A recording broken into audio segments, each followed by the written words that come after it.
Good morning. My name is Aryan Buhian, together with Jamaica Bacolfo from BSED 3, and this is our presentation.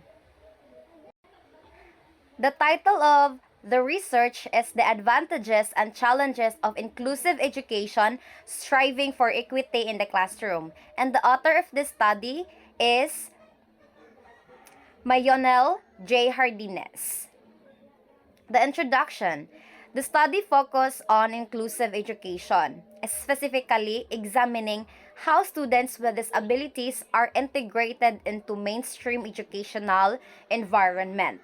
And the purpose of the study is to analyze the benefits and challenges of inclusive education with the aim of determining whether this approach is truly effective in fostering holistic development for all learners, especially those with disabilities. And the relevance of the study is the global educational reforms and human rights, where despite international agreement such as Salamanca Statement 1994 and the United National Convention on the Rights of Persons with Disabilities, CRPD 2006, promoting inclusive education, disparities persist.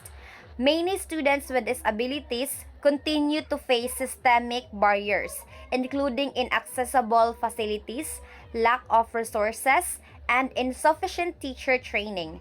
Understanding these challenges is essential to improving policy implementation and ensuring educational safety for marginalized population.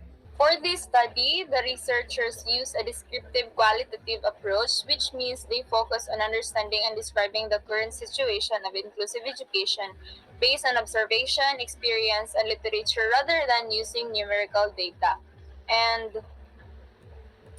this method is ideal for exploring real life challenges in schools and how inclusive education is being implemented. Instead of collecting new data through surveys or experiments, the author analyzed existing sources like past research studies, global and national education policies such as the UN Convention on the Rights of Persons with Disabilities and the Salamanca Statement. So they also use three educational theories to guide their analysis. First, the social constructivism.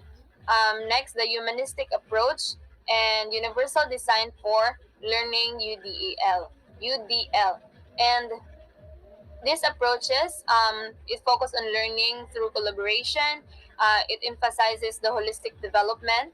And for the universal design, it promotes flexible and accessible learning environments for all types of learning, including those with disability. Okay, so we are down to the and for the result of the study, it highlights the real struggles school face when trying to include students with disabilities in regular classrooms. So first, the teachers often don't have enough training. And second, school facilities are not always inclusive. And the third one, there are social challenges. Some students with disabilities feel isolated or even bullied by their peers. And fourth, the parental involvement is lacking, and some parents are worried that their children might face discrimination, so they are hesitant to support inclusive education. And finally, the last one, there are like legal and policy gaps while laws exist to support inclusive education.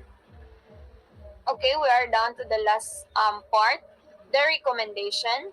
And in recommendation, to address these challenges, the study provides thoughtful and practical recommendations. So first, train the teacher, of course, because schools should offer regular training to help teachers. Second, upgrade school facilities and materials. And third, help students connect help students to connect because school can reduce group work, peer mentoring, or empathy building activities to improve social interaction with children with disabilities and involve parents more because educators should work with families to their concerns, and explain the benefits of inclusion for their children. And the fifth one, clarify laws and make them work.